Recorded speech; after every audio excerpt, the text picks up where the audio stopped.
Welcome you to the July meeting of the West Colfax Community Association. Appreciate everyone getting up early to tune in. We have been discussing the ability to get back to what we think will be some sort of a hybrid arrangement at some point in the coming months. And we've been talking about that at the board level and between Bill and Katie in terms of just the logistics to make it work well for everybody. But we do think, I was saying, Zoom seems to work well for a 7:30 a.m. meeting for many. So I think we're going to try to find something that'll be a balance in between. And I see a couple thumbs up. So yeah, I want to give a shout out, just so I don't forget, to Todd Lansing, a board member of WCCA, who's had some challenges with COVID, but is on the road to recovery. And we think he'll be back with us soon. We've been keeping track of him, and he's doing better, and he's getting better every day. So keep praying for him. He's been through quite a struggle. And with that, we've got a great program today, and we're going to try to get you done by 9 like we always do. But first, we're going to start by going through our lineup of local jurisdictions. And I see Tracy's here. I'm not sure who else might be here from the Jeffco, but we'll start. Good morning. Good morning. Yeah, thanks, Tracy. You bet. Yes, I'm here. Andy is having fun. And Leslie, I'm not sure if she's here or not, and I'm sure if she is, she'll jump in. So Tracy Crafthorpe, Jeffco County Commissioner. The big news for the county is we are accepting applications for our boards and commissions. We have over 30 exciting boards for people to be able to participate in. And we are accepting applications through July 31st. So really want to encourage people, please apply. That's probably the big news in the county. Thank you. Thank you. Thank you. Are there any other state elected officials with us this morning? That, if not, we'll move to Lakewood City Council, and I see we have at least a couple of folks here if anybody wants to chime in.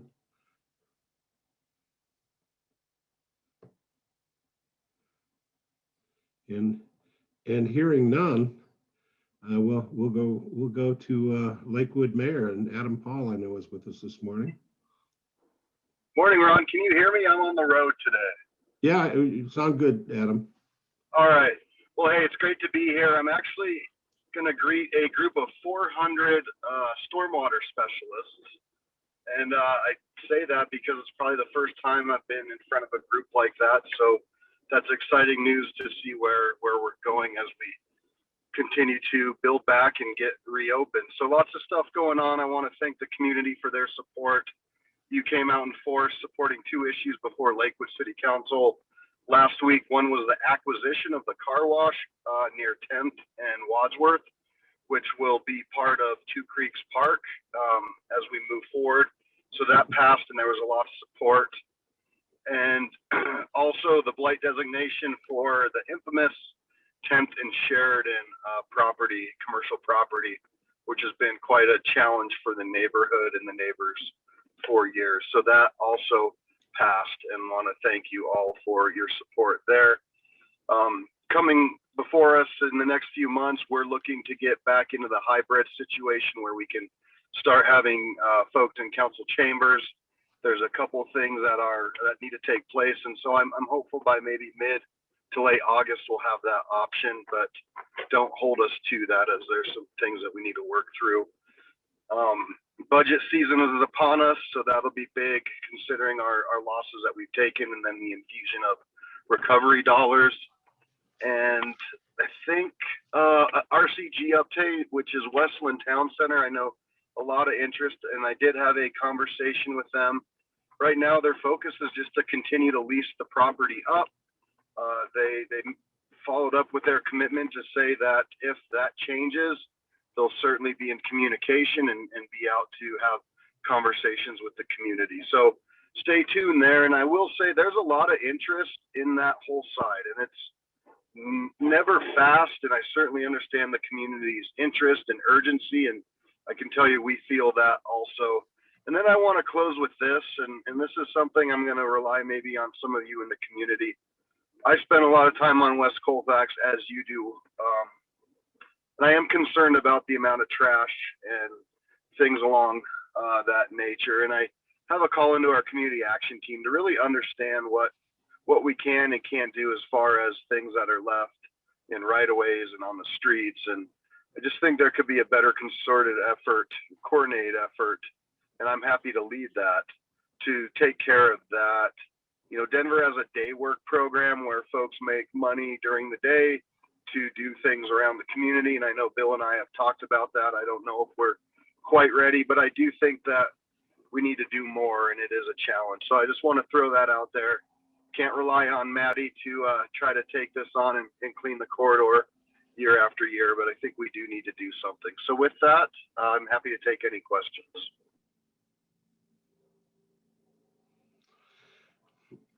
Mayor, you probably can't see your screen, but I'll tell you, you got a silent cheer from our Two Creeks contingent when you mentioned a couple of things that have been resolved in the right direction. So good work there. Fantastic.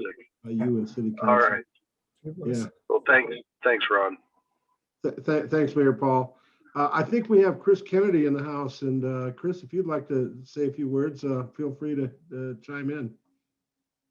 Sure. Thank you, Ron. You know, Bill just invited me to join a couple days ago, and I didn't know if you guys had any particular things. You know I spoke last month and gave kind of a more comprehensive legislative update. So I guess I could report on a couple things that are happening right now, and then depending on how much time, I'd certainly be open to answering questions. So as you know, the legislative session is over. We're in this interim time period, and commonly during the interim, we'll have several different interim committees that meet. And, you know, not to get too into the process, but normally legislators submit a letter about what they have in mind for a topic that is worthy of a deeper study.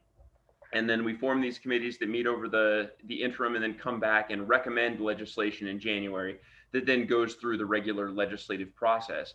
Well, this year it's a pretty different animal because of the federal money that came down through the American Rescue Plan. And so what we are doing is we're going to be forming 3 task forces, one that's a focus on behavioral health, one that's a focus on housing and homelessness, and the one that's a focus on kind of economic recovery / economic prosperity. That the last one is still in formation and has not been officially launched yet. But the way these are going to work is, you know, we're talking about $500 million in each of those 3 buckets. And we all agree that we need to be incredibly thoughtful about how we spend that money. We want to make sure that we're not just, you know, piling money into the existing silos. We're talking about transformative system change. And for those of you who followed behavioral health or know about our housing system, which I suspect many of you interact with housing issues all the time, we've never really had an adequate funding stream for affordable housing. You know that we don't have adequate resources for homelessness. And so it's exciting that we might be able to make the kinds of investments that actually solve the homelessness problem in our state, provide shelters of a variety of types to meet the needs of all the homeless population, as well as ramping up the services for mental health, substance use disorders, and other needs that the homeless community may have. On the behavioral health side, we have such a fractured system that if I even started to describe all the different components and overlapping parts of that system, I think we'd be here all day. So I will just say that what we were talking about doing is a bigger system overhaul, and we're trying to be very thoughtful and deliberate about how we do that. Now, I'll just mention a pet priority in there as we move forward. I'm not going to be serving on either of these committees this year. I am gearing up to take a nice paternity leave when my baby girl is born in late August or early September. So I'm looking forward to that. But in the meantime, I'm trying to influence the conversation in these committees. And one of the things I care very deeply about is integration of physical and behavioral health care. So I'm going to be making sure that as we start to invest in this transformation of our behavioral health system, we're not forgetting about that piece where we still want you to be able to go talk to your primary care doctor and get referrals to the kinds of practices you need for your care. So this process is taking place this summer. We're going to be launching very soon. The legislators who serve on these task forces, on the first 2, the behavioral health and the housing homelessness one, have been appointed. There are also advisory committees that are being appointed from community members and community leaders.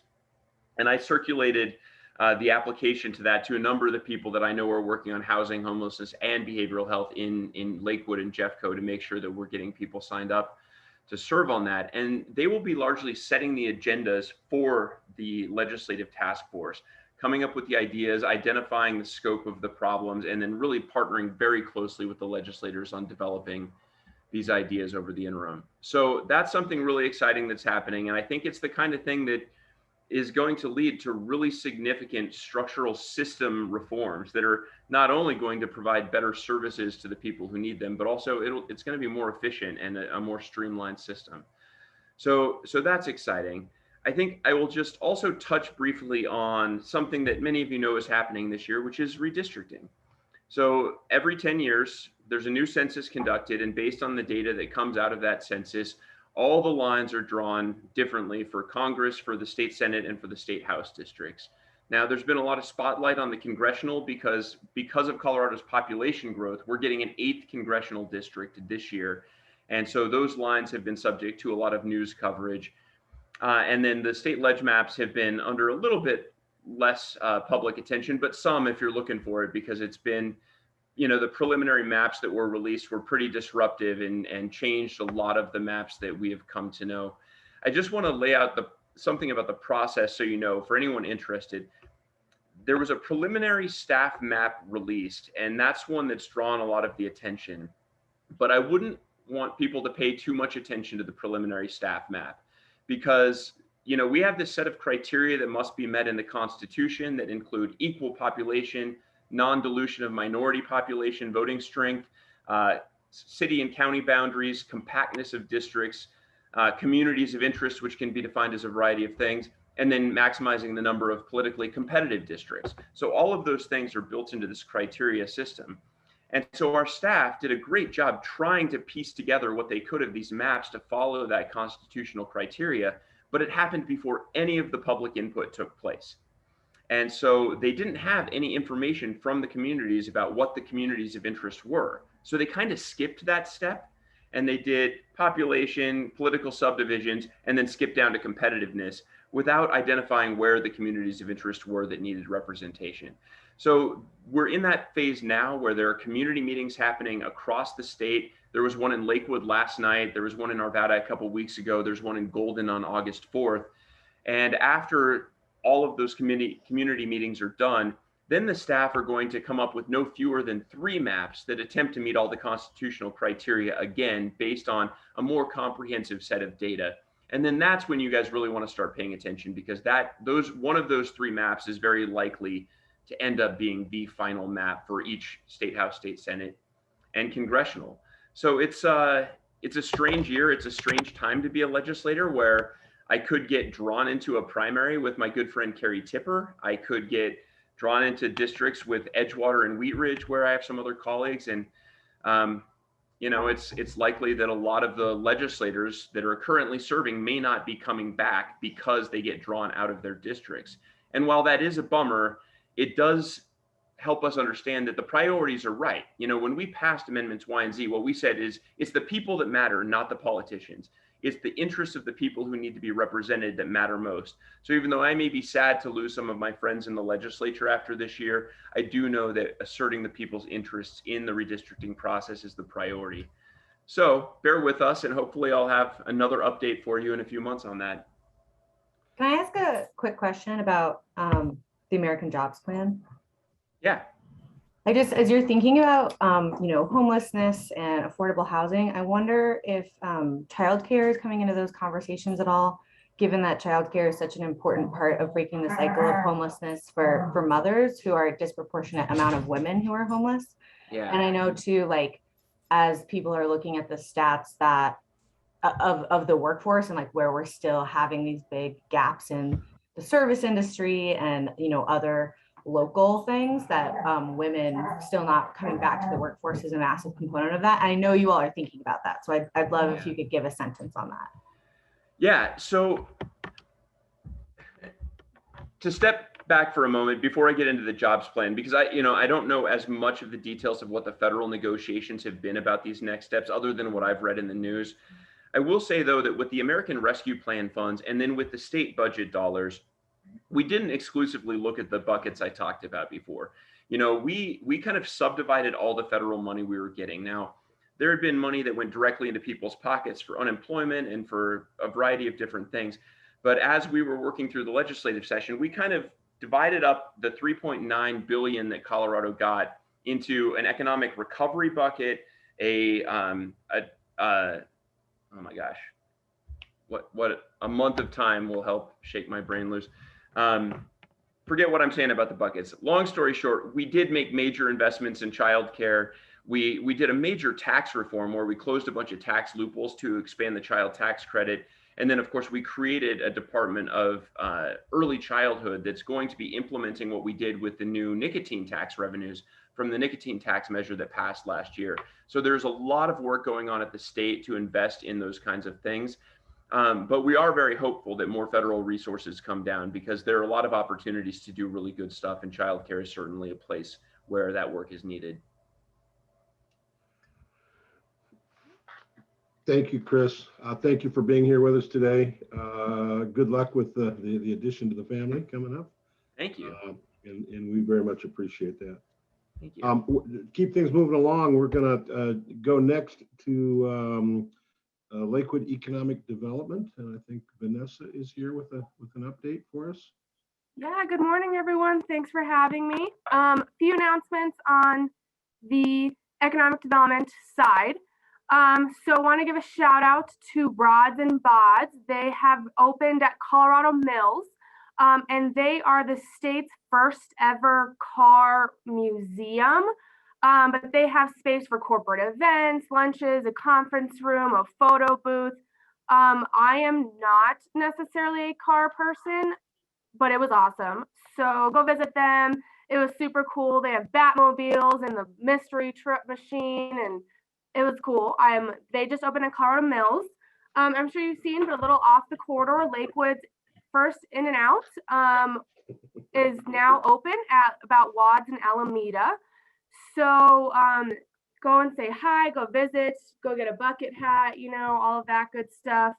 A few other things that are coming up in the corridor, different time frame, but the Colfax Marathon is celebrating its 15th anniversary this year. And the marathon will be in October 16th and 17th. So sign up, get ready. We do not run it, but I do cheer people on from the sidelines. Also, I just wanted to give a shout out to our weekly newsletter where most of this information and much more on SBDC events, networking events, and things can be found, as well as all of our social medias. We are Lakewood Econ Dev on Twitter, Facebook, and Instagram. Quick overview. I've been told to keep it short and sweet. Any questions I can answer?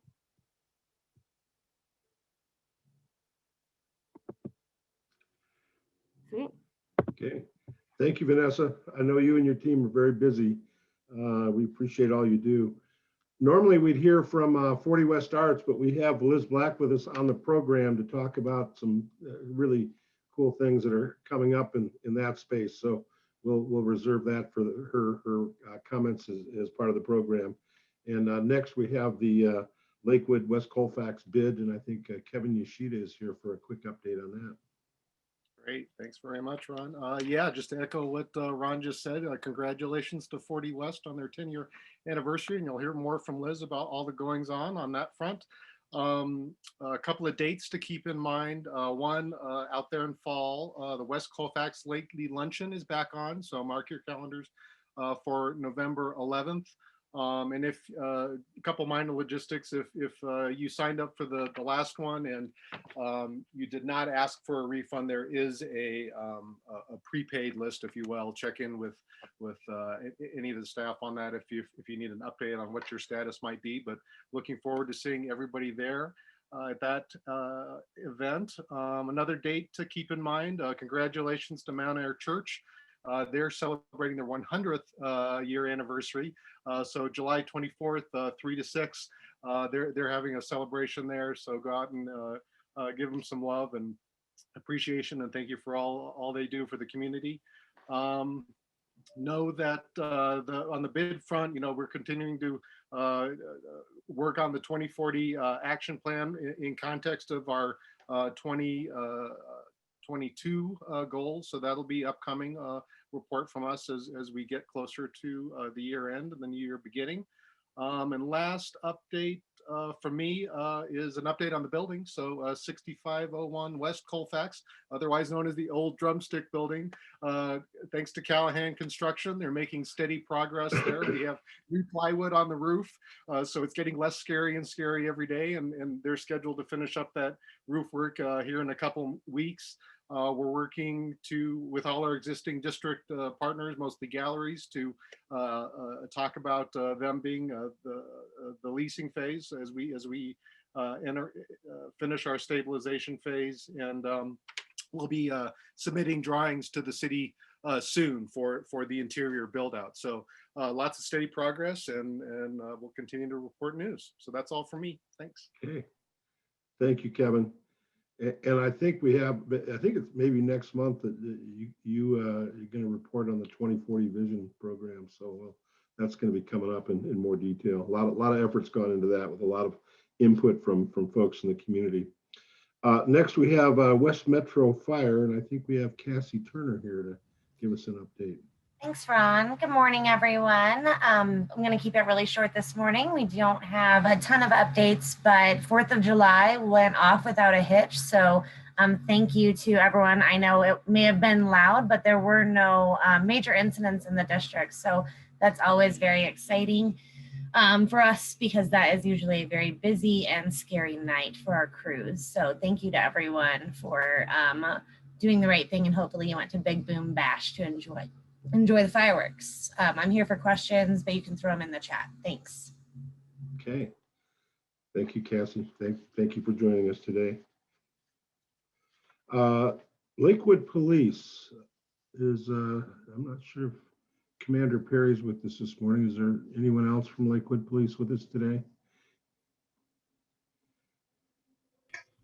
Hi, my name is Sergeant John Alish. I actually supervise our CAT team, and I wasn't originally on the schedule, but I work for Lakewood, and if the commander's not here, I can step in. So yeah, feel free, John, if you want to give us a few comments as best you can. Sure, I'm here to support Renee and Sarah as they talk about LEAD today, which is a program we're starting. And I know LEAD may have already been discussed, but we're really excited for that today. The first law enforcement assisted diversion program in Jefferson County, specifically working on the Colfax corridor is where we really want to see that change. So I'm really here to support them. That's the biggest news we have. Otherwise, for us, along with what West Metro said, we had what I would say was a successful fireworks season from a police perspective. No major incidents that I've been made aware of. And otherwise, my team, it was good to hear from Representative Kennedy talking about housing and homelessness, because that's one thing that's really close to our heart as the CAT team, and finding innovative solutions to homelessness throughout our community. So we welcome all of this work. If you saw, there was a news article recently on the 2 navigation centers that are being proposed in the Jeffco area. We're closely working on that effort too, because especially as a CAT team, we've learned you can't ticket your way out of homelessness. So finding those other options is really what matters. So thank you for having me, and I'm glad I could help with that kind of impromptu intro real quick. Thank you, John. Thank you for being with us today. And I know it's just a total collective effort that everybody's putting forth. And interesting term, navigation centers. That's probably very appropriate. And fireworks season too, that you get successfully through fireworks season. So thank you. We're going to move into our program now. And first up, I'm delighted that we have 2 representatives here from Senator Hickenlooper's office. We have Chris Rourke, who's the Front Range Regional Director, who's responsible for Jeffco, Boulder, Gilpin County, Clear Creek, and his cohort, Max Haynes, who's the Denver Regional Director that covers kind of Denver proper. And we've had a couple of conversations with them and invited them to come and give us an update of perspectives from things that they're working on in the senator's office. So with that, Max and Chris, I'll turn it over to you. Awesome. Thank you so much, Ron, for having us on.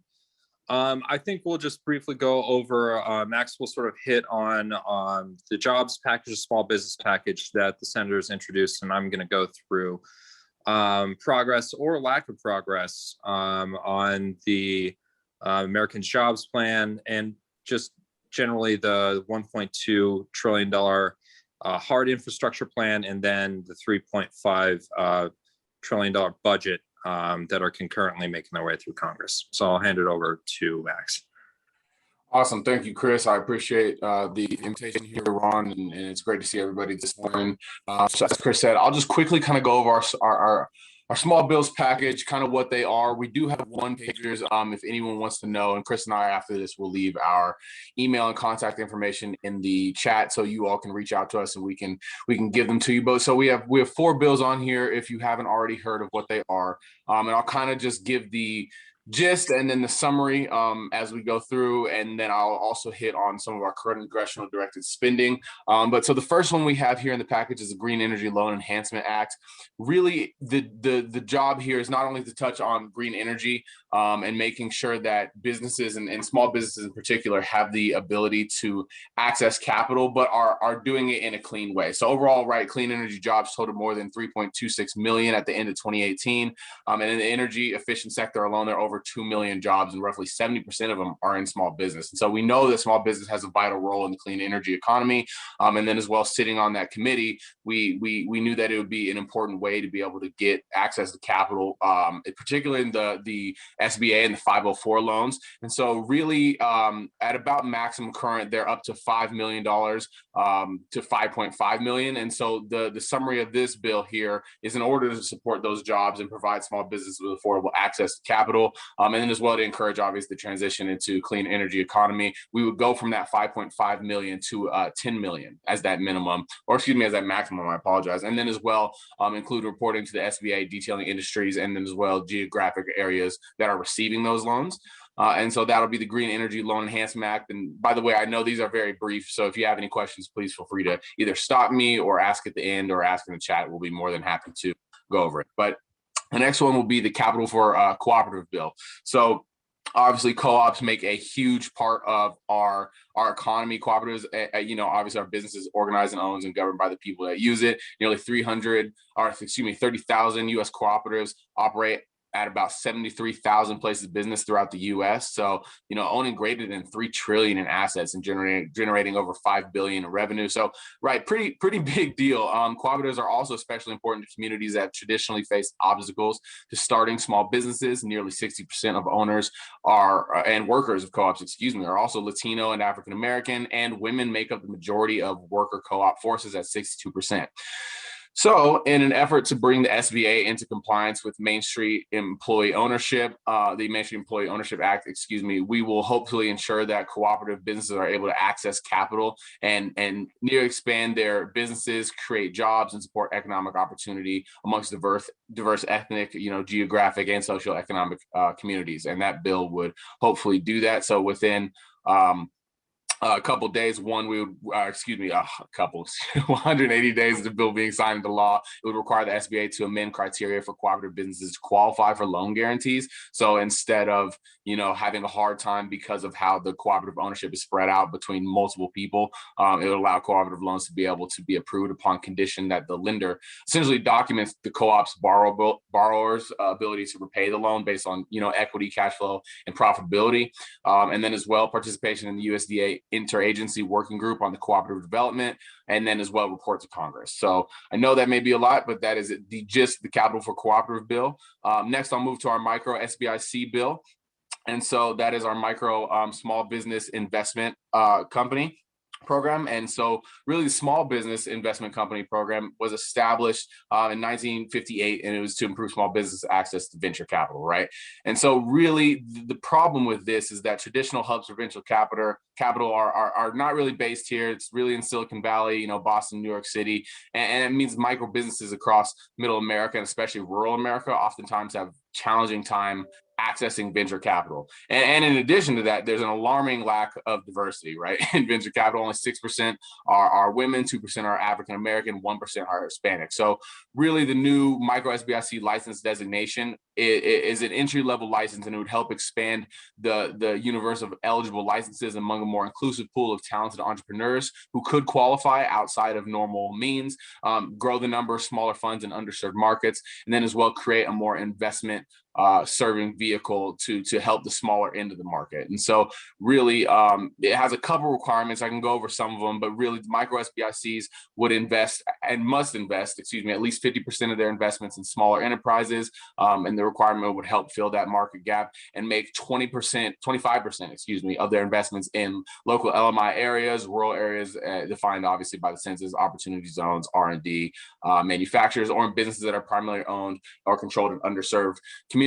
And there obviously is a little bit more of these new managers would not have to have prior fund management experience. Instead, they just have to have proven business expertise and a track record of successful business management. And they would also be mentored by people who are in the field who have done this before. And so that's just a very quick synopsis of that. And then last but not least, we have our SBA Native American Affairs Enhancement Acts. And so the Office of Native American Affairs, or ONAA, is located in the Small Business Administration headquarters in DC, right? And so the goal has been to promote and support Native American entrepreneurs. But the problem has been is that, there's only been like one item line for Native American outreach that Congress has kind of slowly increased to 2 million, but that would be like expecting Chris and I to go out here and talk to everyone in Colorado in like a $200,000 budget, which is pretty impossible, right? And so really, given the growing need for Native small business development and its contribution to economic growth, the bill would authorize ONAA,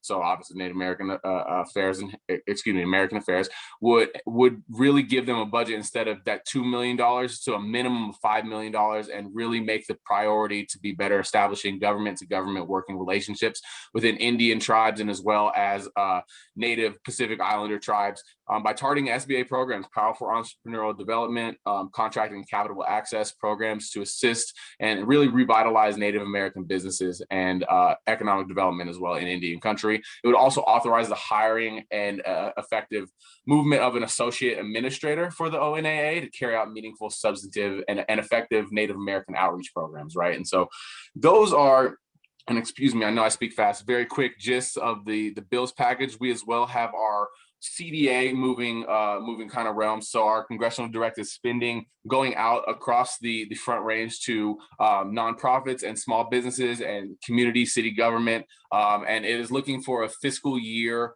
2022, I believe, handout of funds, but we're really trying to get money into the hands of the people who can use it. And I can go a little bit more into detail about that process and kind of how we've been going forward, but we think it's going to be so instrumental and huge to see money coming back into the community and going towards businesses that are truly helping other people grow and establish themselves. So that's me. I'm gonna pass it back over to Chris. I appreciate the time, everyone.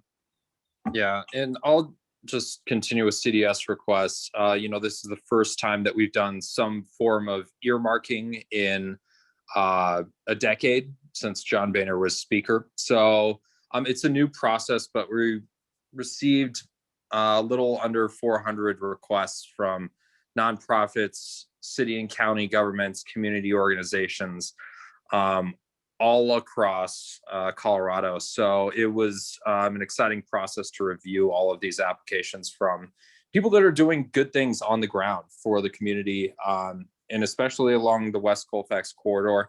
So we were happy to put forward our support for those. For a lot of these projects, they're first going through the House, and folks get a couple of bites at the apple in terms of being able to get their projects supported. First, they've got the opportunity with their House members, and folks have great advocates and are representative to get, and Perlmutter, who are pushing hard for things in their community and are working in coordination with our office. So we're really excited for that. When those will actually be appropriated and hopefully pass through a budget is unclear, but we're still working to evaluate requests and process them and try and get that money out in the community. I've got the less clear part of this presentation with we've got sort of our hard infrastructure bill making its way through Congress, this $1.2 trillion budget that, has your traditional roads, bridges, rail, all of these sort of hard aspects that is more of a bipartisan measure that, the administration and the senator are committed to doing in a bipartisan way. And then we've got the $3.5 trillion measure, which includes a lot of the soft infrastructure, whether it's housing or childcare or some of the measures that aren't going to be in the hard infrastructure bill that the Democrats are pushing along a reconciliation track that would be passed.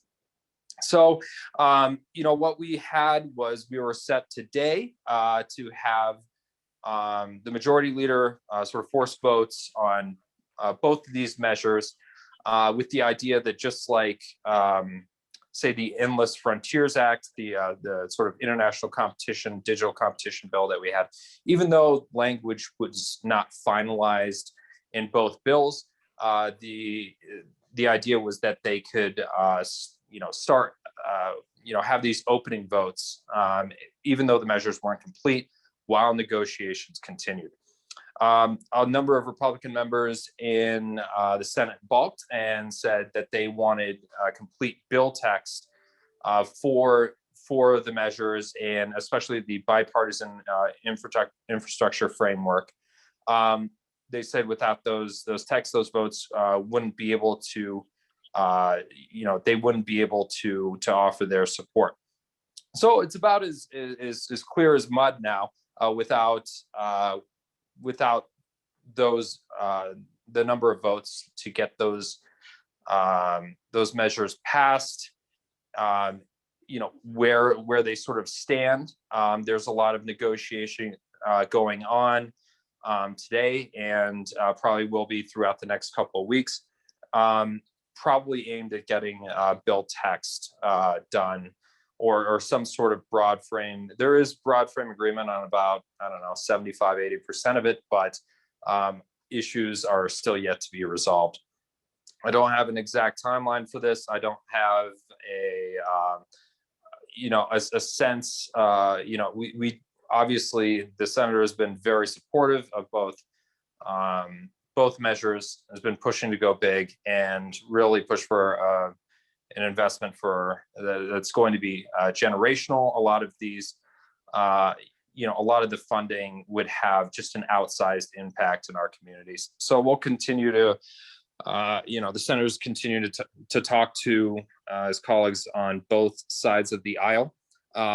Hopefully this impasse doesn't last for long, but it's not clear, at least this morning, without having read all of the numerous thought pieces on this, sort of where it's headed. But we'll be monitoring that closely and pushing for resolution and passage of both of these bills. I did see some questions about the American Rescue Plan and how that funding is being distributed in Colorado. I'm going to go ahead and drop a link into the chat. Folks at Colorado Health Institute put together a pretty good graphic that explains where some of this funding is going. And I've also got something from the White House, just even though the bill is not generally written fully, but here is some information on both housing and homelessness from the White House. And with that, I'll just sort of close and see if we can take some questions.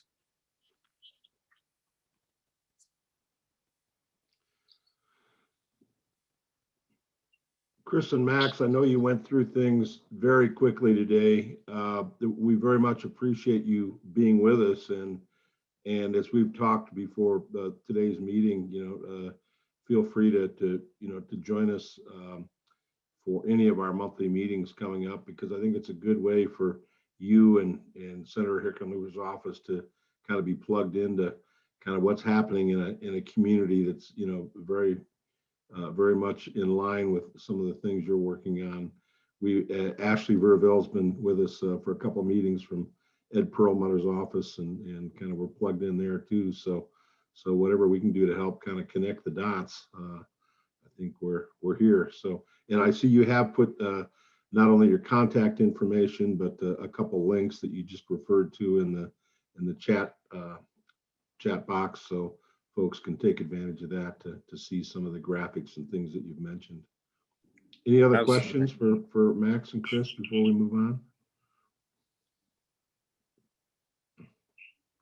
Well, thank Okay. you for having us, and please feel free if anyone needs to contact us for literally anything. We'll have our information in the chat box, and thank you so much, Ron. Okay, thanks guys. Thanks for being here this morning. Next on our program, we have Sarah Sweeterman, who's going to give us an overview on the Lakewood LEAD program. Okay. Hi, everyone. My name is Sarah. I use she, her pronouns. I work for Jefferson County Public Health as a mental health specialist, and I'm also the program coordinator for the Lakewood LEAD program, which is what I'm going to share with you all today. So we have a lot to get through, and I'm hoping that we'll have time for questions at the end.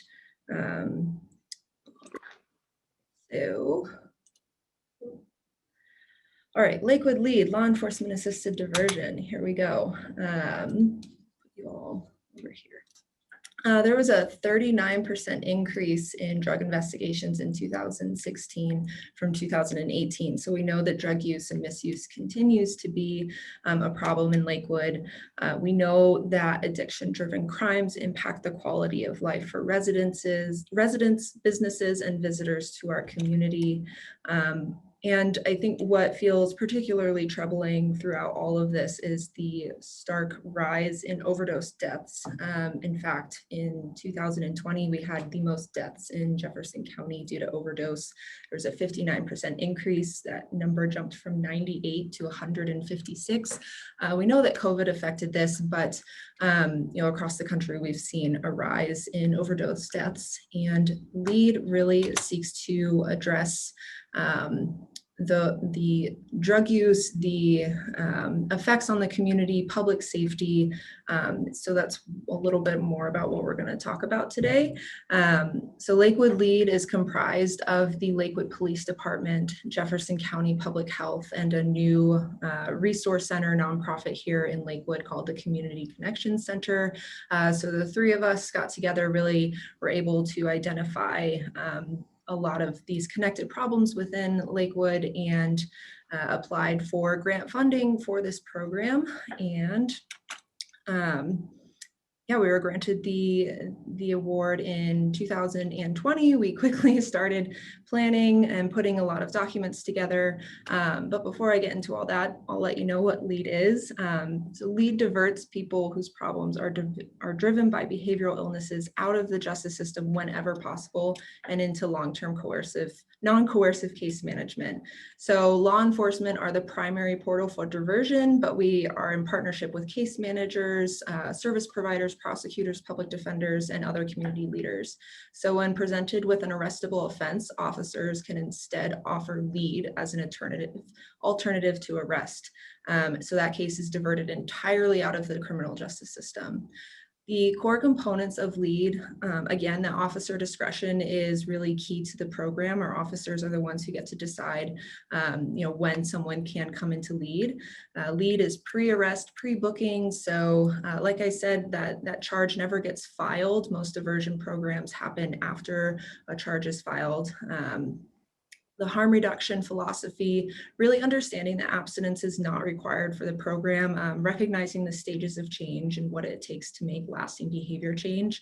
The relationship that our case managers are developing with our participants, really just builds a lot of trust that our participants haven't been able to have in service providers, just due to trauma and failures within multiple systems. So when our participants are ready to enter treatment, they know that they have support from this program, the community, and the case managers. And all of this is really just in recognition of trauma-informed services, recognizing the trauma that people who are experiencing chronic poverty, people who are homeless, who have unmet mental illness needs and substance use disorders, recognizing the trauma that all brings to one's life is just really key in being able to center around individuals to help them make lasting behavioral change. So here we have a map of where LEAD exists currently in the States.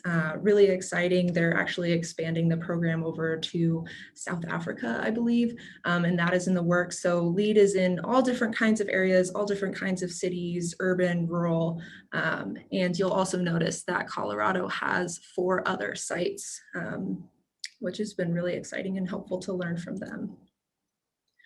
So one key component of LEAD is community engagement, which is why we're here with you all today.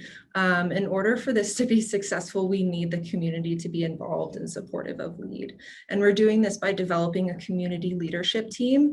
And this looks like community leaders, faith leaders, business owners, people who have either experienced poverty or substance use themselves, who have real life experience of what our participants might be going through. So we're collecting input and feedback from all members of the community. And we want to be really intentional to gain insight and input from just about anyone that lives in Lakewood. So we're providing education to the community, so to gain that support and to gain that buy-in.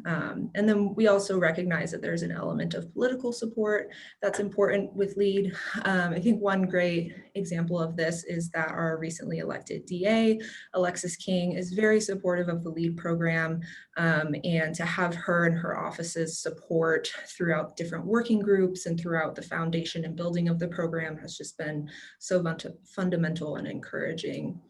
So we recognize that a lot of this is quite a paradigm shift. It's a new system of response, but LEAD recognizes that arrest, prosecution, and conviction can cause harm and interfere with lasting behavior change. It recognizes that the cycles of arrest and incarceration further destabilize individuals, families, and communities.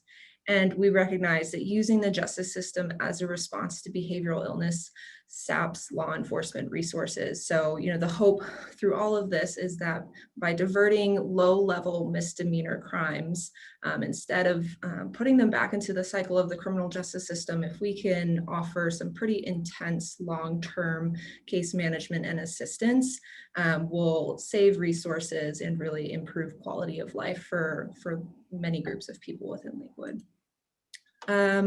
So other than some other great outcomes that are more person-centered, I wanted to share with you some outcomes for some cost savings analysis. So you can see in the Seattle program, the cost of a person who was going through the criminal justice system as usual was over $33,000. Versus if they were in LEAD, if we had a LEAD client, instead of putting them through the criminal justice system, their cost for a year was under $7,000. So quite a huge saving there. And we can also see a savings over in Santa Fe, and the difference in the cost of person per usual in the system versus when they're in LEAD. So how can you all engage with LEAD? There's a lot of bullet points here, but we really would just love to be able to keep informing you about the LEAD program. If you feel inclined, we'd love for you to advocate for the LEAD program and its participants. A key part of this is if you are a victim of a crime, if your business is a victim of a crime, allowing LPD to divert the offenders into lead case management. So victims still need to allow diversion to happen. We still recognize that as a key part of the system that we need to respect. We have other ways to become involved with lead, either through donations, becoming a business peer ambassador, and just letting the community know that this is something that you'd like to be a part of, or that you are a part of, is just really helpful as we start to gain momentum as we've started the program earlier this month. So we're really excited. I know I just threw a whole lot of information at you and talked a lot. So wanted to see if y'all have any questions. I did put the lead bureau website down there, and I can put it in the chat, as well as my contact information. And then I'll also be dropping a link to a quick anonymous survey. As we're starting to open the program and connect with the community, we're also trying to collect as much data as we can to kind of get a baseline understanding of, what the community feels crime is like in Lakewood and how they're feeling about lead. So I'll be putting that in the chat. If you all could take just a few minutes to fill it out, we would be so appreciative. But now I'll stop talking. Sarah, this is Dave Ruckman. Hi. Hold on. Am I muted or not? No, Yeah, I we can hear you, Dave. All right. I was delighted with your program presentation. Thank you very much for doing it.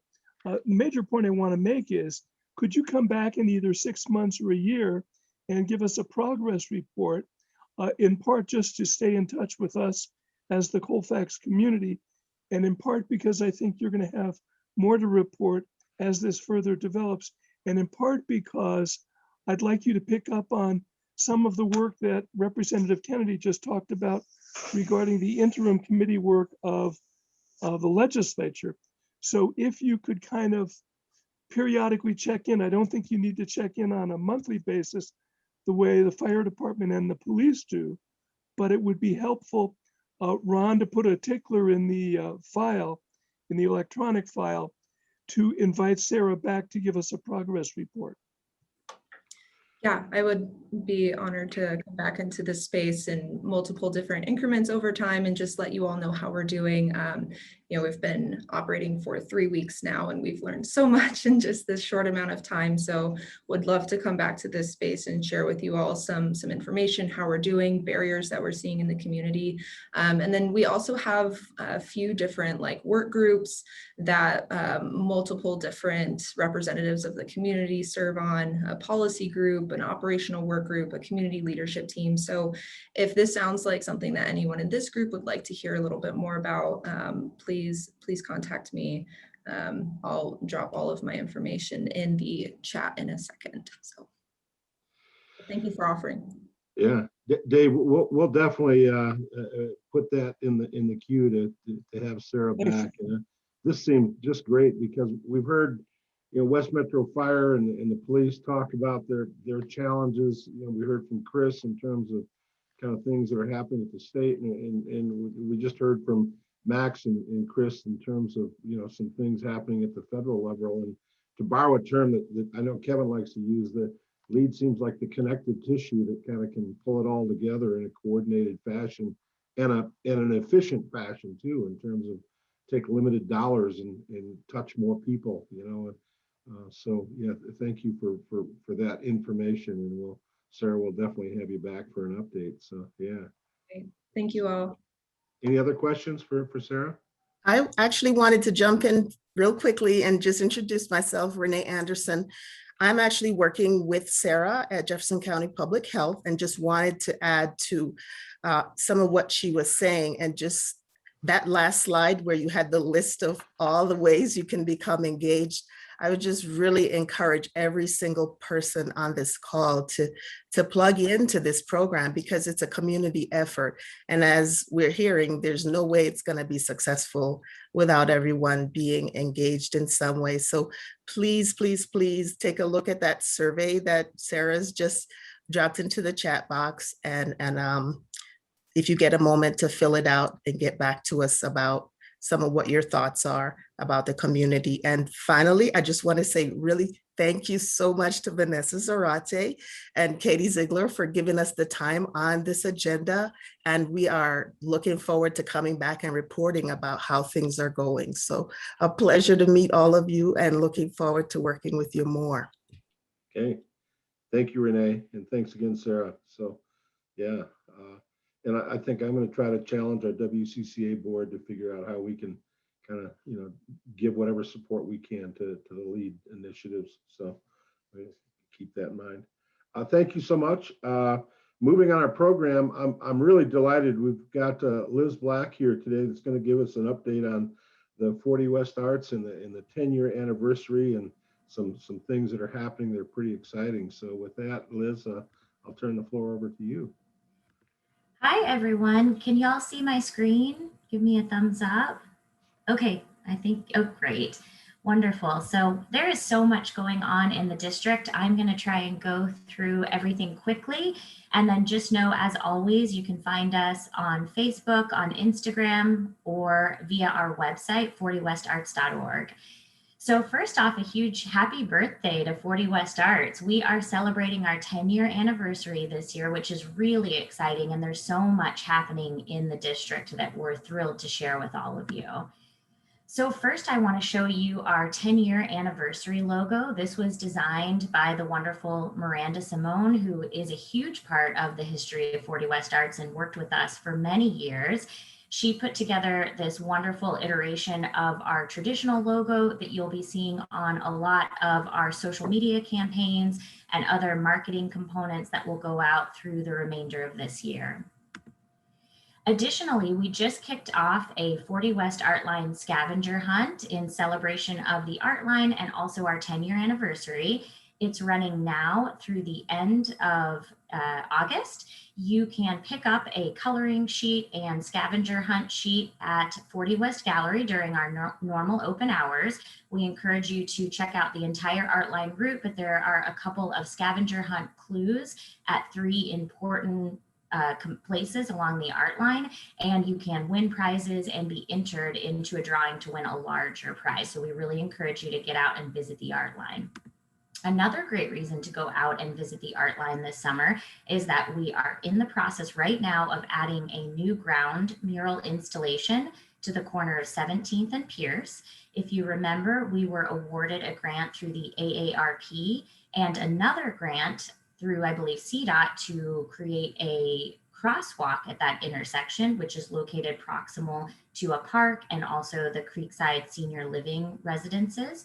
We are now working with artist Charlotte Ricker on a beautiful ground mural installation. And these are Excel Energy volunteers who celebrated with us this week and helped us to complete and finalize this ground mural, which will be done later this week. So I encourage y'all all to go out and see that.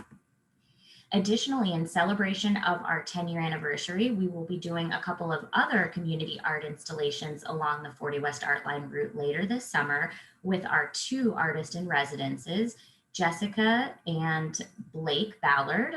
Jessica has a studio at 40 West Gallery that'll be open now through the rest of the year at various open events and workshops.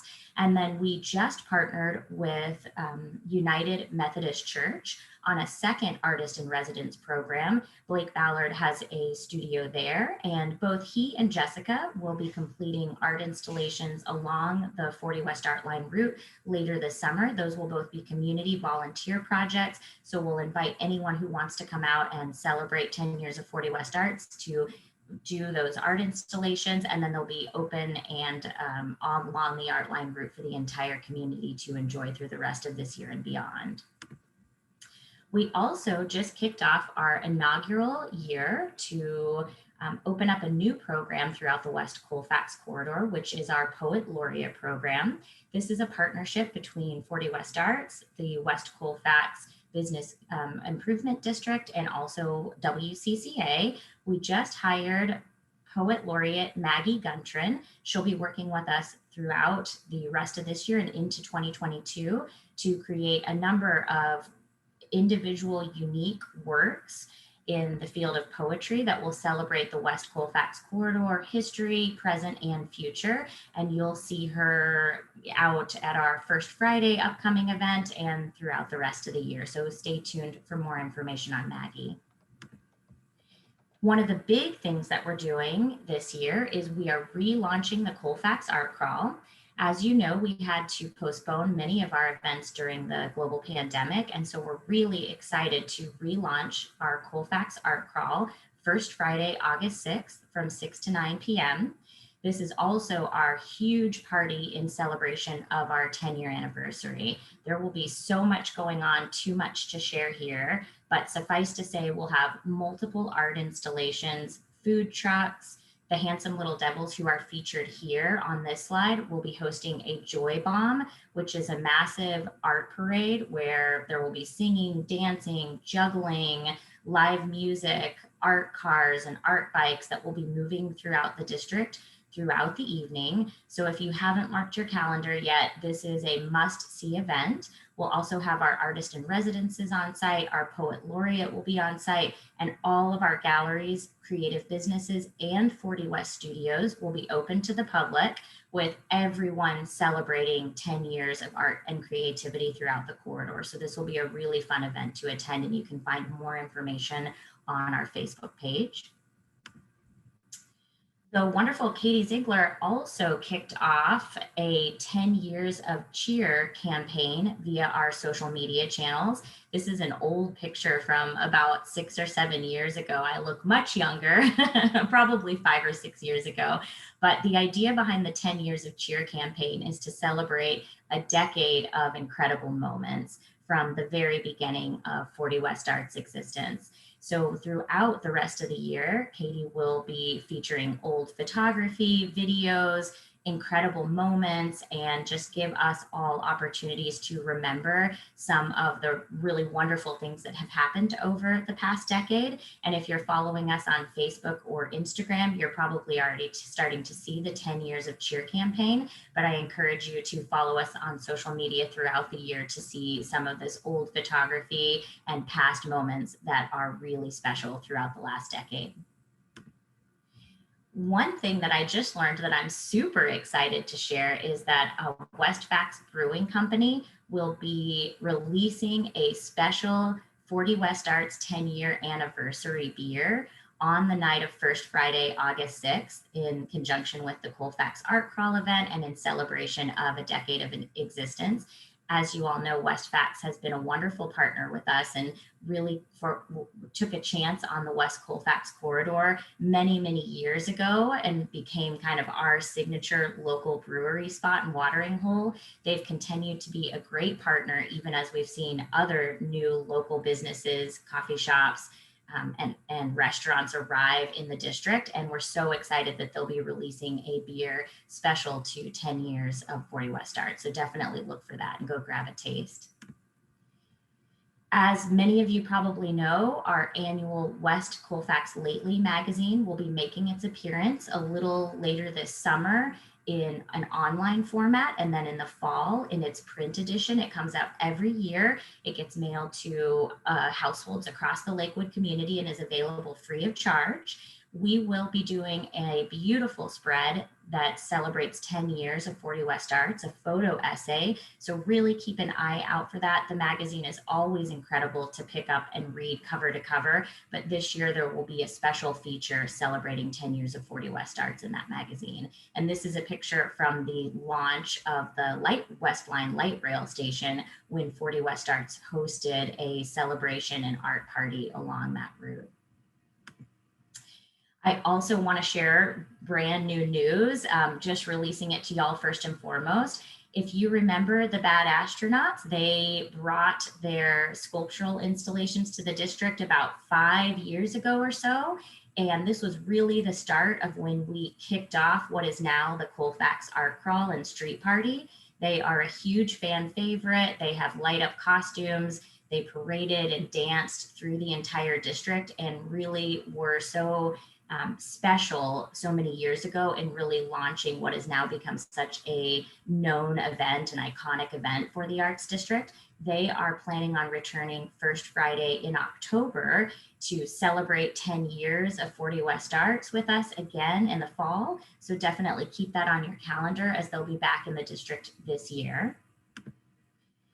We also have some things happening, particularly for our champions. And if you haven't heard the word champions used, these are the folks who were with us from the very beginning, who were really special in kicking off what has become the Arts District today. The folks that really recognized the vision and the dream for what would become this incredible arts district along Lakewood's West Colfax.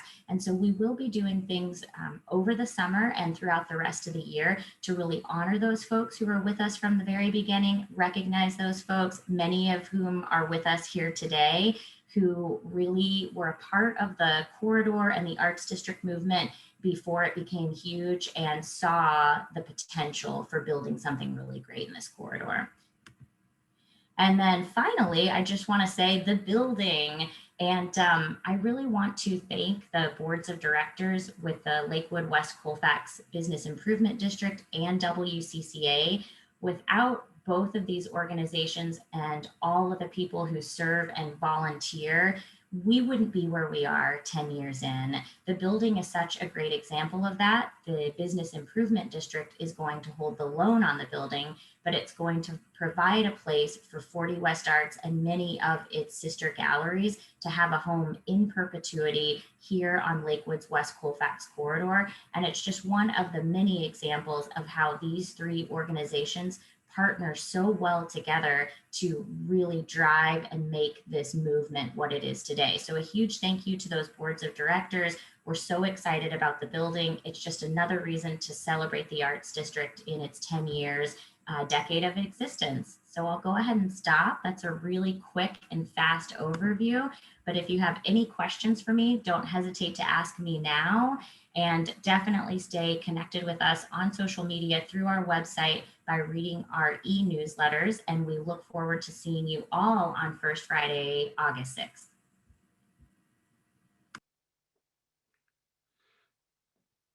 Fantastic, Liz. Very well done. Jeff Bezos has nothing on us with the bad astronauts, so it'll be good to have them back. I still have them dancing around in my head from when I saw them last time. It's way cool. So thank you for that.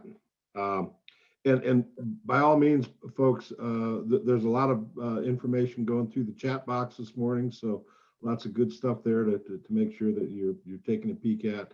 And most everything that we cover will be on the westcolfax.org website as well. So if you need any information on kind of what, where, when, go to our website as well. And with that, to move the program along, next we have Roger Wadnell and Ann Kuchenmeister here to give us an update on the pedestrian safety project that they've been with us for the last couple of meetings. So is Roger and or Ann with us today? Sure. Yeah, thanks. Thanks, Ron. Yeah, it's kind of our regular update to the group on the safety project. Again, for those that haven't been to previous meetings, this project is to address safety in a very dangerous area of Colfax in terms of pedestrian crashes and things like vehicles crashing into pedestrians between Sheridan and Wadsworth.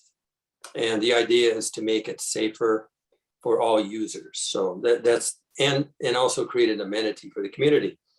We are currently under an existing grant that Ann will talk about in a public involvement phase. And we have our second survey is open, but we're starting the next phase where we're taking our $12.5 million grant with city contributions from the state to actually build the project.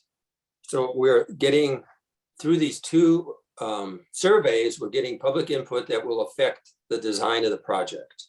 And again, there'll be a number of things to make it safer and creating an amenity for Colfax in this area. And the consultant selection process that we're starting is moving along. We hope to have a consultant on board by early August.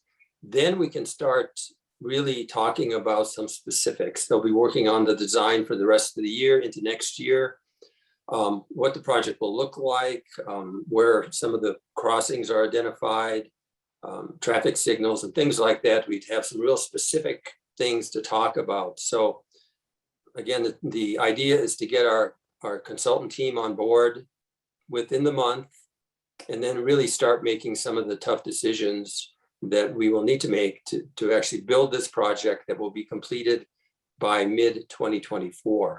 So we're moving forward fairly quickly on this phase.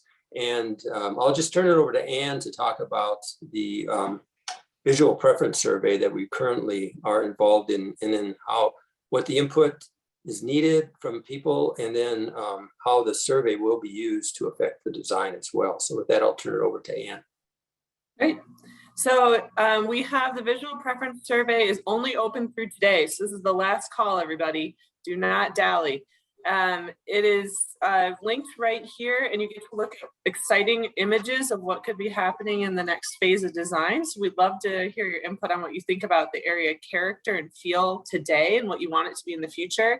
And also give us some input on those images with things like what type of bus stop amenities would you want to see, and how do you want us to lay out sidewalk design? What kind of vegetation should be there in artwork and all those things. So please take some time. It's pretty short, pretty picture survey. Join the other about 300 people who have already done so. And then while you're here, the Stay Informed will sign you up for updates specific to this project.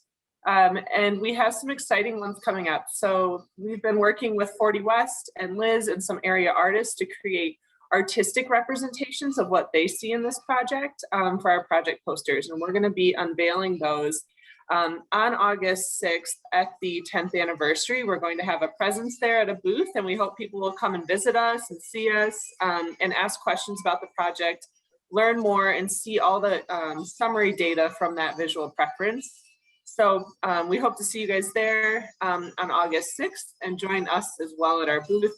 And then if you have any other questions, again, the hub of information is, down here, our contact information, documents, a lot of stuff going on. So a big opportunity for this segment of West Colfax to really support all those amazing businesses and the character you guys are building with the art district. And we hope people will keep with us and stay involved as we head into the details of design in the next phase. So thank you.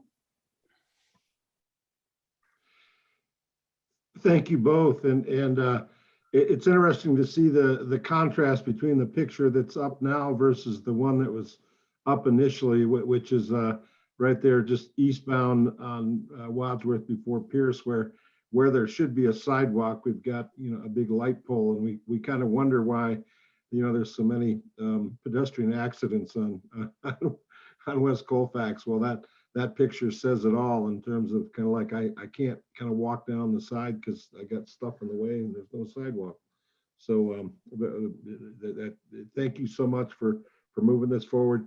I know Katie just put the link to the survey in the chat box. So anyone who has not done that, as Ann said, today's the final day. Looks like lots of good information on the website here, lots of documents. So thank you for being with us, and keep us posted, because it sounds like we're about ready to ramp this up and see some change happening. So thank you for that. Any other questions for Roger or Ann? Okay. We have a short tip of the month, and we have Lauren Coleman here with us. Nice, Ron. You got the new name. I know. I had to practice that. So right. I know. It's like, who is this person? Welcome back. Lauren is on our WCCA board and just recently married. So, but she is going to share with us a tip of the month, and then we'll move into our community updates. Yeah. Will I be able to share my screen? It looks like I can. So hey everybody, I'm Lauren Coleman now. Lauren Richardson is probably who you've seen me. I own the Cersei, and we are under contract on the White Swan Motel. For those of you that do not know me, we're set to close August 20th, and I will look forward to giving an update on that front, a much anticipated update on that front later in the year once I have more facts. But I'm tapping into a past life with this kind of tip of the month here with brand. I work in marketing and brand strategy. And I think brand is one of those words that always gets thrown out in all these different usages, and no one really knows what it is or knows how to use it all the time. And so I thought this would be a helpful short guide to defining the word and the function. Fun history of the brand. It started in the late 1880s. Cattle ranchers used branding irons to indicate which animals were theirs. And then the same time, Coca-Cola was on the rise. And this is really the first time that brands started to take shape in related to products. So they wanted to differentiate their brand of soda. In the 1940s, Tide was introduced. And this is where we started to see brand names, which we still see today. But nowadays, there's so many different names that instead of, just Tide, it would be, the Tide brand, because there's multiple different laundry detergents.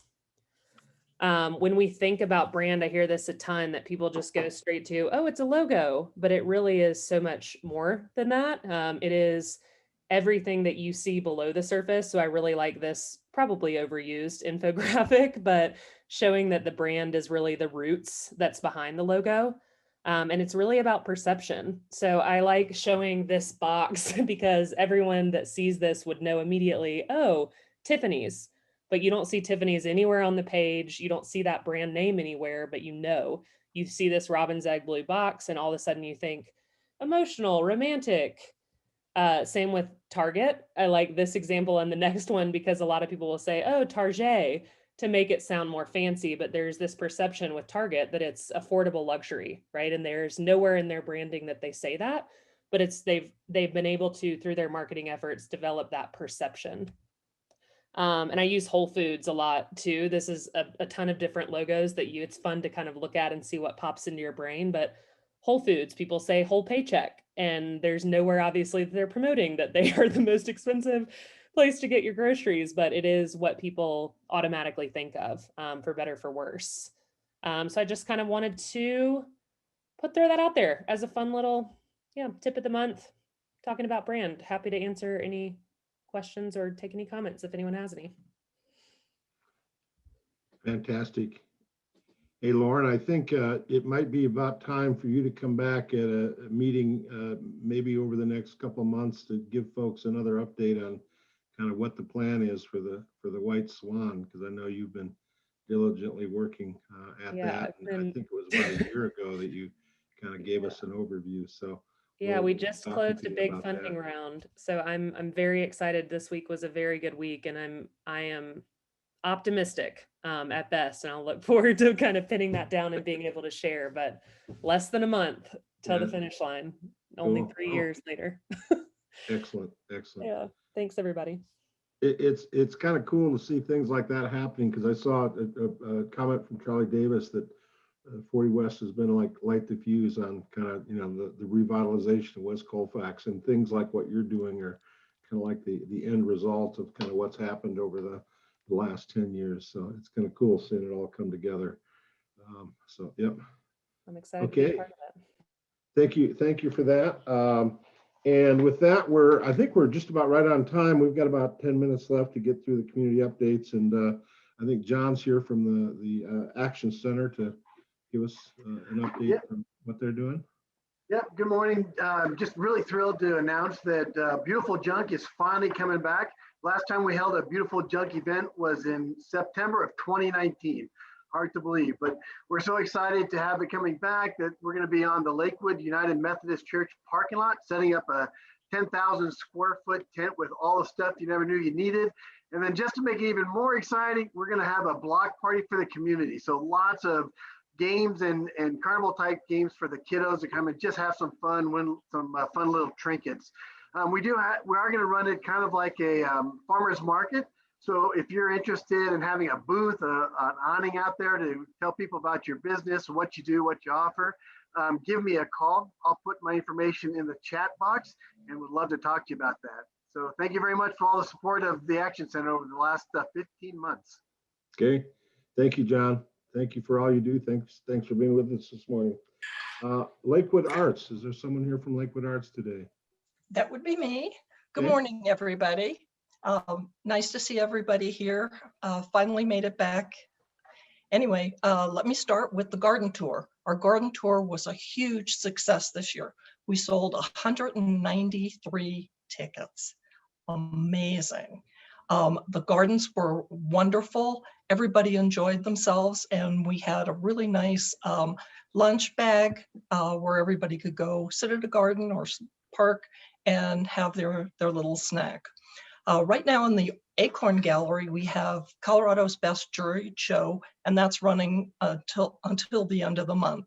The community wall has Art to End Alzheimer's. First Friday, we're going to have some special things. Rolina Carta is going to do a demo on silversmithing. We'll be handing out red noses to everybody, which I think will be just kind of a fun addition to First Friday on the Art Walk. We'll have some music on the community wall. Kathleen Douglas, Brandis Douglas, will have her annual exhibit of milestones. Always very interesting show. In the Acorn Gallery, we're going to have the Lakewood Arts Council Members Show. This is a new show for us, and we encourage all Lakewood Art Council members to join in. Deadline is coming up pretty quick, so check out the website. It'll give you all the information. We do now have some classes coming up. Those are going to be also on the website. I want to try to keep this short. However, I want to give myself a little plug.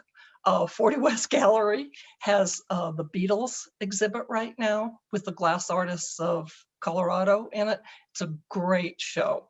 If you have a chance, stop on by the 40 West Gallery. Anyway, that's all I have. Hope to see everybody on First Friday. Okay. Thank you, Leslie. Yeah.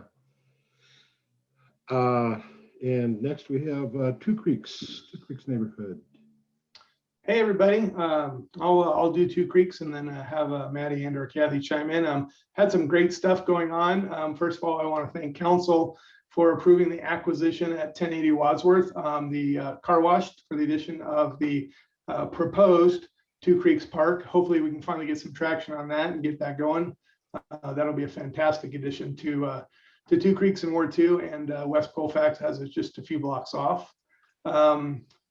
City Council also approved the blight designation for the southwest corner of 10th and Sheridan, which was the Holiday Shopping Center. And so hopefully that gets a chance to get turned to something a lot better than what it is now. So looking forward to that. A couple other things. The Colorado Department of Public Health and Environment is having the vaccination bus, the very southeast corner of Ward 2 at Alameda Crossing Shopping Center on July 30th. So anybody who hasn't gotten vaccinated yet, or if you want to put that out, that's a great opportunity to get more people vaccinated in our neighborhood. And finally, and possibly most importantly for Two Creeks, we have our annual fruit sales going on. I will put in the chat the flyer for the fruit sales to order them. We'll have peaches and pears from the Western Slope this year, no cherries, but looking forward to that. Last year, we did not have that. So looking forward to get that going again. And on a personal note, I have announced my candidacy for Ward 2 City Council again. So look forward to pushing through that as well. Thank you, everybody. Kathy, did I miss anything? Because I always do. That sounds good. Yep. Awesome. Yay. The orders for the fruit sale have to be in by the first part of August. So you got a week to get your stuff in. And the flyer has all the information about cost and where to send a check and all that good stuff. So please chime in soon. Correct. I'm putting the flyer in the chat box right now. Thanks, everybody. Okay, thank you. Thanks all three. Ibert neighborhood. Good morning. We are still doing our steering committee, and we will actually be hosting an event on National Night Out, I believe the 3rd of August, and that will be at Sunset Park. So we'd like to invite any of you to come. We have a brass quartet It's called Holbrook Ensemble. And that's about it for IBER. Thank you. Okay, thanks, Robin. Morris Park.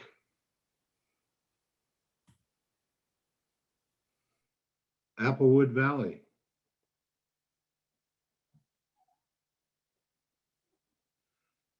Daniels Welchester. We actually have our National Night Out event. It's our big annual picnic coming up Tuesday, August 3rd at Daniels Park. It's a really large event. We have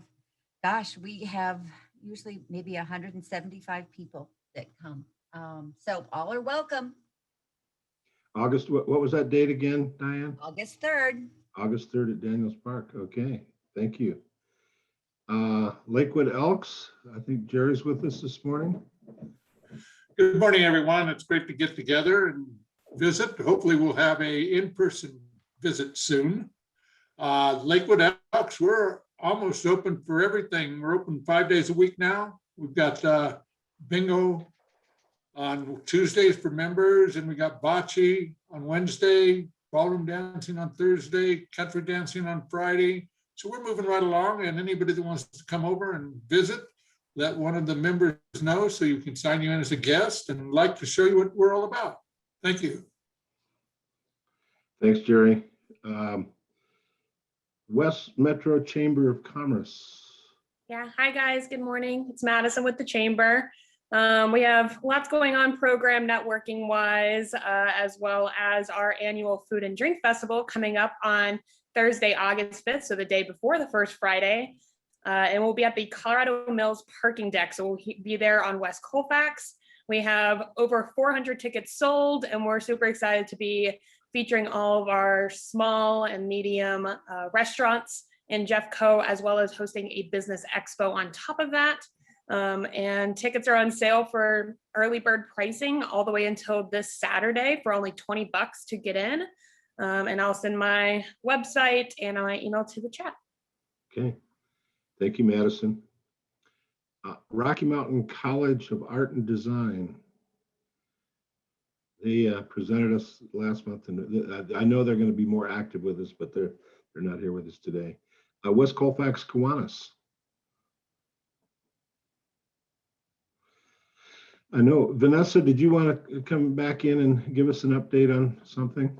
Yeah, thanks. I just have a personal announcement I wanted to share with y'all. I have accepted a new job opportunity, so this will be my last meeting with y'all. But I wanted to come on here.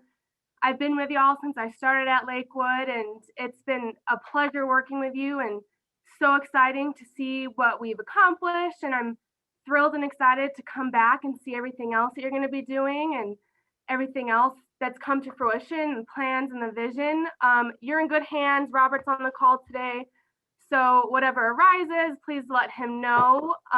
But thank you all for everything. It's been an honor to work with y'all. It's been so exciting to be part of this revolution and the excitement on the corridor.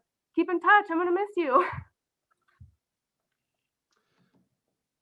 We're going to miss you, Vanessa. You've been such an instrumental part of not only WCCA, but just everything that's happening in Lakewood economic development. So don't be a stranger. So yeah, and good luck to you on the next adventure that you're taking on. Thank you.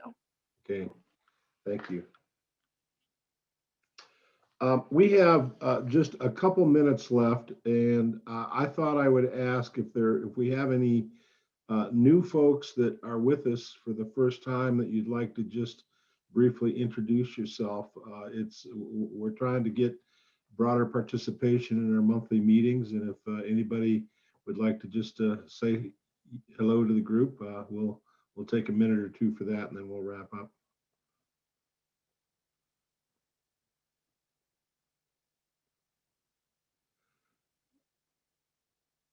Okay, well, hearing none, we're a minute ahead of schedule, so that makes up for, I think we went over by about 2 or 3 minutes last month, so we're averaging back into the right zone. So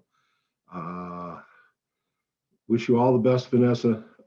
Thank you all for for joining with us today. A lot going on. Boy, the 40 West party, it's going to be winding up, starting with the Friday crawl on August 6th will be something you won't want to miss. Lots of good information in the chat this morning that I know Katie will get on the website.